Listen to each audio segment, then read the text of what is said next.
Hello everyone, कैसे हैं आप सभी। स्वागत है आपका हमारे प्यारे से यूट्यूब चैनल एम पॉली पर। तो बच्चों, आज से आपकी क्लासेस स्टार्ट हो चुकी है and this is your lecture 1 of environmental studies. आज आपका लेक्चर 1 रहने वाला है एनवायरमेंटल स्टडीज़ का। तो आज के लेक्चर में बच्चों हम डिस्कस करने वाले हैं, सबसे पहले हम बात करेंगे आपके इकोलॉजी के बारे में। जैसा कि मैंने आपको बताया था, एनवायरमेंटल स्टडीज़ की क्लासेस आपकी रेगुलर रहेंगी। किसी वजह से एक आधी क्लासेस आगे पीछे हो सकती हैं, लेकिन क्लासेस बहुत बढ़िया तरीके से इस बार चलने वाली है, तो बिल्कुल टेंशन लेने की जरूरत नहीं है। शुरू करते हैं अपना टॉपिक बिना टाइम को वेस्ट किए। चलिए चलते हैं अपने टॉपिक की तरफ। आज हम बात करने वाले हैं बेसिक्स ऑफ इकोलॉजी के बारे में। इकोलॉजी किसे कहा जाता है, थोड़ा सा इसको समझ लेते हैं, इसके प्रिंसिपल्स को पढ़ेंगे और इसकी ब्रांचेज यानी इसकी शाखाओं के बारे में आज हम बात करने वाले हैं आज के इस लेक्चर्स में। तो सभी बच्चे बिल्कुल भी वीडियो को स्किप नहीं कीजिएगा, मोस्ट इंपॉर्टेंट टॉपिक है। चलिए समझते हैं basics of ecology. Ecology is the study of a relationship between living organism including human and their physical environment। यानी इकोलॉजी किसे कहा जाता है, आपका इकोलॉजी कहा जाता है पारिस्थितिकी मनुष्य सहित जीवित जीवों और उनके भौतिक पर्यावरण के बीच संबंध का अध्ययन है। ये पौधों और जानवरों और उनके आपस की दुनिया के बीच महत्वपूर्ण संबंधों को समझने का प्रयास करता है। इट मीन्स यानी हमारे चारों तरफ, हमें भी मिलाकर, हम और हमारे चारों तरफ जितने भी आपके लिविंग ऑर्गेनिजम्स हैं, उन सब के बीच में जो रिलेशन है एक इंटर रिलेशन है। अगर मैं बात करूं, यानी एनवायरमेंट जो आपका पर्यावरण है और जितना भी जैव समुदाय है, उसके बीच में जो इंटर रिलेशन होता है बच्चों, वही क्या कहलाता है, हमारा इकोलॉजी कहलाता है। यानी जैव समुदाय और वातावरण के बीच का जो इंटर रिलेशन होता है वही हमारा इकोलॉजी कहलाता है। यानी एक दूसरे से क्या है, सारी चीजें क्या है, इंटरकनेक्टेड है, एक दूसरे से जुड़ी हुई है। इसे ही आप क्या कहते हैं, इकोलॉजी कहते हैं। यानी आप इसको पारिस्थितिकी कहा जाता है इसको, ठीक है।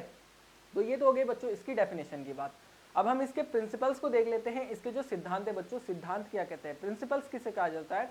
प्रिंसिपल यानी सिद्धांत का मतलब होता है कि ये चीज क्या है, वेरीफाइड है।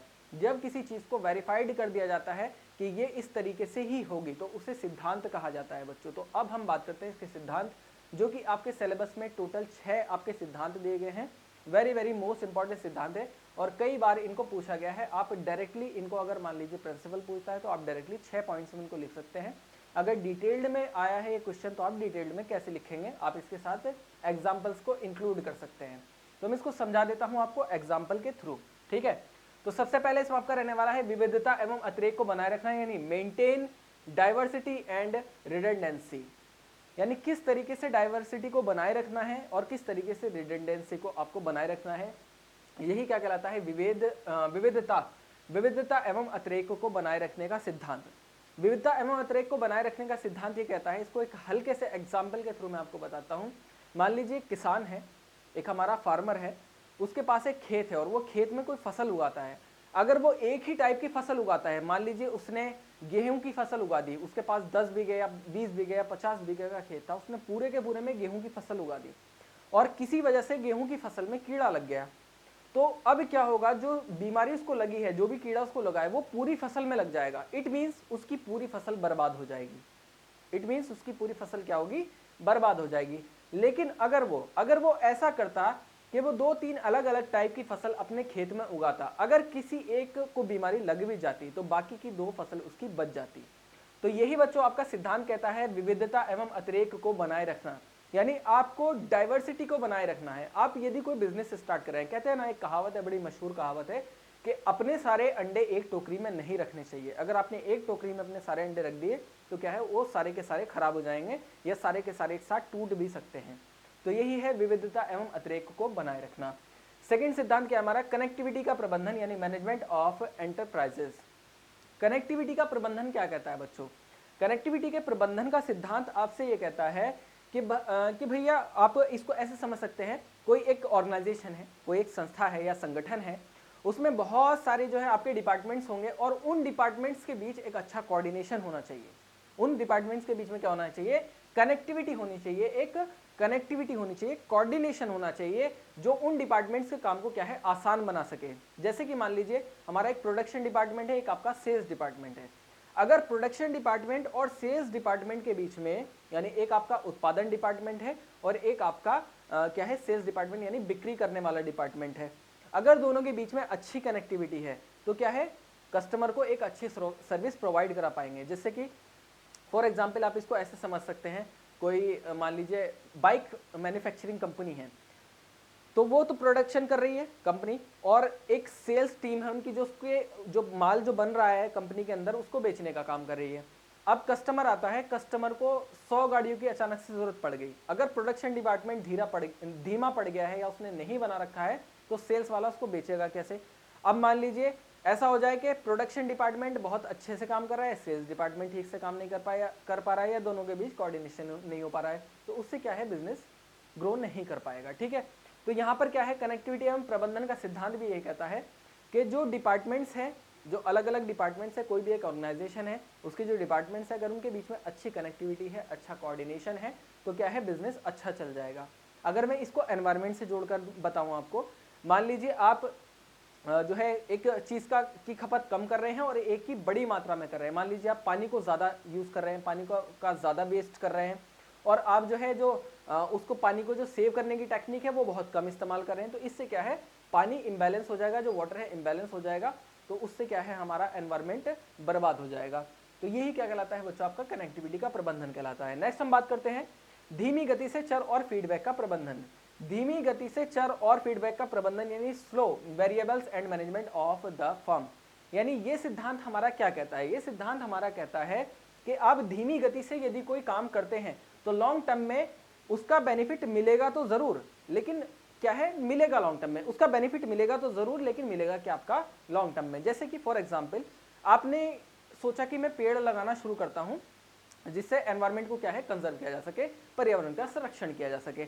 आपने पेड़ लगाने शुरू किए, आपने एक पेड़ लगाया, 2 लगाया, 100 लगाए, 200 लगाए, देन उसके बाद आपने क्या है फीडबैक का प्रबंधन क्या कह रहा है, फीडबैक का प्रबंधन ये कह रहा है कि आपको ध्यान रखना है कि कितने पेड़ काटे गए हैं, कितने नए पेड़ लगाए गए हैं, जिससे आपको पता चलेगा कि हमने इतने पेड़ लगा दिए हैं, भाई इतने कटे थे, इतने और लगाने हैं। तो उससे क्या है पर्यावरण को क्या होगा, पर्यावरण का कंजर्वेशन होगा, पर्यावरण को आप क्या कर सकते हैं, संरक्षण कर सकते हैं।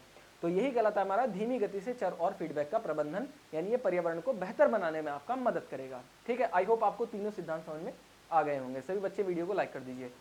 नेक्स्ट हम देखते हैं चौथा सिद्धांत क्या कहता है, सीखने के लिए प्रोत्साहन यानी एनकरेजमेंट ऑफ लर्न या टू लर्न। ठीक है, यानी सीखने के लिए प्रोत्साहन का सिद्धांत ये कहता है कि अगर मान लीजिए मैं एक टीचर हूं, मैं एक शिक्षक हूं, मैं अपनी क्लास में बच्चों को एनकरेज करता हूं कि वो खुलकर सवाल कर सकते हैं। जैसे कि मैं अक्सर कहता रहता हूं, अगर आपको किसी टॉपिक पर वीडियो चाहिए, कोई भी आपको प्रॉब्लम आ रही है तो आप हमें कमेंट कर सकते हैं।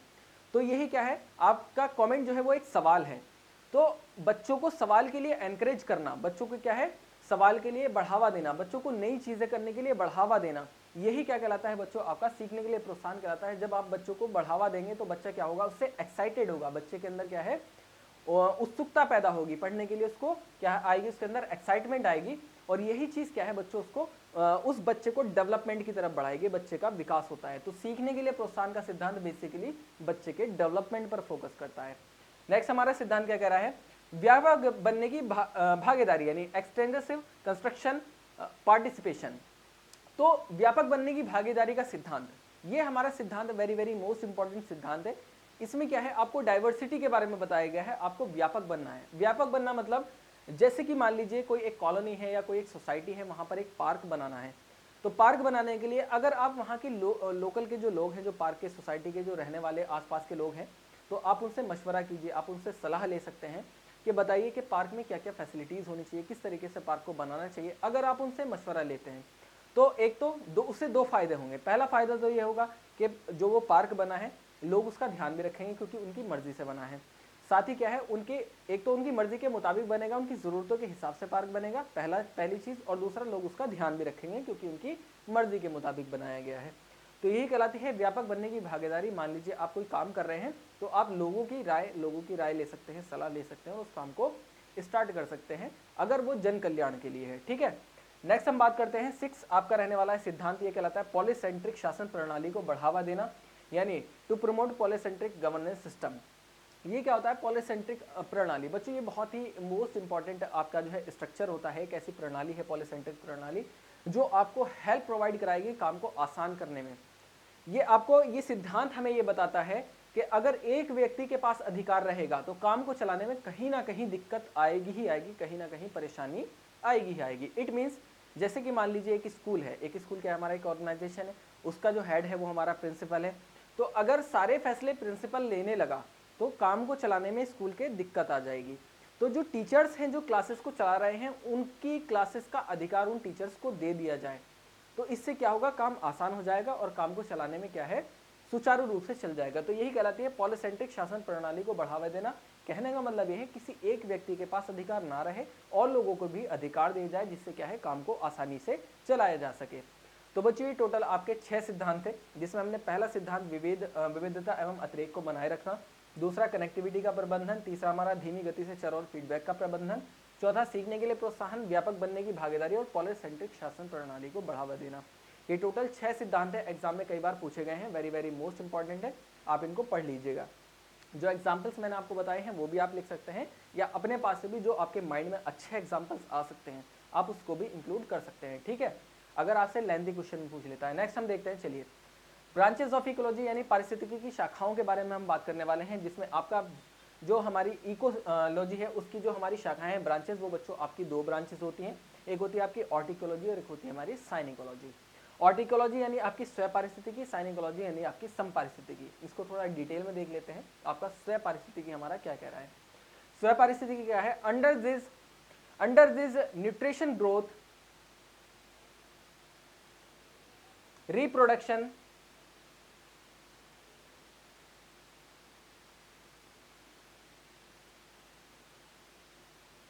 propagation and life cycle etc.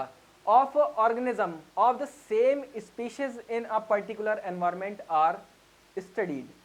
यानी कहने का मतलब क्या है आपका, इसके अंतर्गत किसी वातावरण विशेष में एक ही प्रजाति के जीवों का पोषण, वृद्धि, जनन, प्रवर्धन एवं जीवन चक्र आदि का अध्ययन किया जाता है। इट मीन्स क्या है बच्चों, जो हमारा स्वयं पारिस्थितिकी होता है इसमें किसी भी एक प्रजाति के जीवों का, बस आपको ये लाइन आपको फोकस में रखनी है, आपको ध्यान में रखनी है, एक ही प्रजाति के जीवों का अध्ययन किया जाता है, किसमें, आपका स्वयं पारिस्थितिकी में।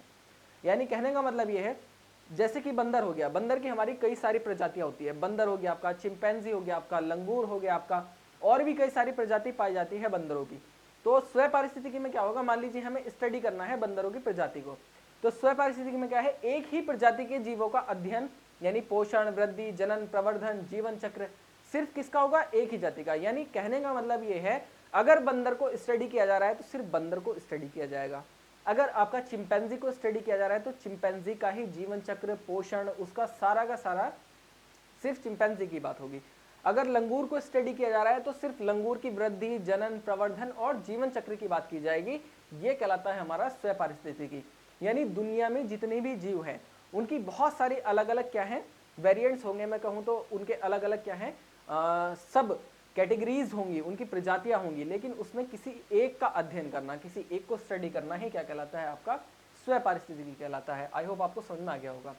नेक्स्ट हम देखते हैं आपका समपारिस्थितिकी यानी साइन इकोलॉजी के बारे में हम बात करते हैं। ये क्या होती है हमारी, under this the mutual relationship of living organism in different communities, population and ecosystem living in particular environment are studies. इसका मतलब क्या होता है आपका, इसके अंतर्गत किसी एक विशेष वातावरण में रहने वाले विभिन्न जीवों, समुदायों, समष्टियों एवं परितंत्र में सजीवों के आपसी संबंधों का अध्ययन किया जाता है। यानी इसमें क्या है, एक विशेष वातावरण में रहने वाले, बस इसमें इसको आपको ध्यान में रखना है, एक विशेष वातावरण में रहने वाले जितने भी आपके जीव हैं उनको क्या किया जाता है, स्टडी किया जाता है, किसमें, आपका समपारिस्थितिकी में। स्वयं पारिस्थितिकी में केवल एक का अध्ययन किया जाता है, जबकि समपारिस्थितिकी में किसी एक विशेष वातावरण में रहने वाले, जैसे कि मान लीजिए एक ग्रासलैंड एरिया है और एक आपका बिल्कुल सूखा एरिया है, मैं कहूँ डेजर्ट एरिया है। तो ग्रासलैंड एरिया में जो आपकी स्पीशीज रहेंगी, चाहे आपका ग्रासलैंड में आपका टिड्डी हो, चाहे ग्रासलैंड में आपकी जो है एंट हो, चींटी हो, या ग्रासलैंड में आपका जो है फ्रॉग हो, कोई सा भी आपकी स्पीशीज, कोई सी भी आपका जो है इंसेक्ट मौजूद हो, उन सभी को स्टडी किया जाएगा, यानी एक विशेष वातावरण में। अगर मैं बात करूं आपका जो डेजर्ट एरिया है उसमें आपका सांप हो गया, छिपकली हो गई, आपका गिरगिट हो गया, तो उसका वहां पर स्टडी किया जाएगा, उसको सभी को स्टडी किया जाएगा एक साथ, किसमें, आपका समपारिस्थितिकी में। यानी एक विशेष वातावरण में रहने वाले विभिन्न जीवों का, यानी सभी जीवों का, जितने भी जीव उस वातावरण में रहते हैं उन सभी को स्टडी किया जाता है, वही क्या कहलाता है, हमारा समपारिस्थितिकी कहलाता है। अगर एक सिंगल प्रजाति को स्टडी किया जाए, एक विशेष प्रजाति को स्टडी किया जाए तो आपका स्वयं पारिस्थितिकी, और अगर एक विशेष क्षेत्र में सभी प्रजाति को स्टडी किया जाए तो आपका क्या होगा, हमारा समपारिस्थितिकी होता है। आई होप आपको समझ में आ गया होगा स्व पारिस्थितिकी क्या होता है, समपारिस्थितिकी क्या होता है।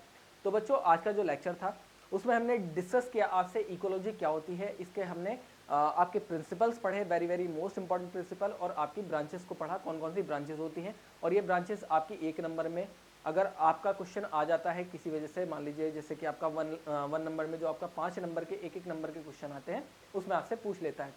तो ये हमारा टॉपिक था बच्चों आज का। आज के टॉपिक में हमने आपका इकोलॉजी पढ़ा, आपके प्रिंसिपल्स पढ़े, इसके अलावा हमने ब्रांचेस को पढ़ा। नेक्स्ट टॉपिक में हम डिस्कस करेंगे आगे का टॉपिक। तो आज के लेक्चर में इतना ही, मिलता हूँ आपसे नेक्स्ट लेक्चर में। लेक्चर कैसा लगा सभी बच्चे वीडियो को लाइक कीजिए, शेयर कीजिए। तो कंटिन्यूस आपकी क्लासेस चलती रहेंगी, बहुत बढ़िया तरीके से करेंगे। इसको कंप्लीट करने के बाद हम नेक्स्ट टॉपिक की तरफ चलेंगे। तो सभी बच्चे मेहनत करते रहिए, keep growing, keep learning and keep supporting. मिलता हूँ आपसे नेक्स्ट लेक्चर में। आज के लिए इतना ही, थैंक यू।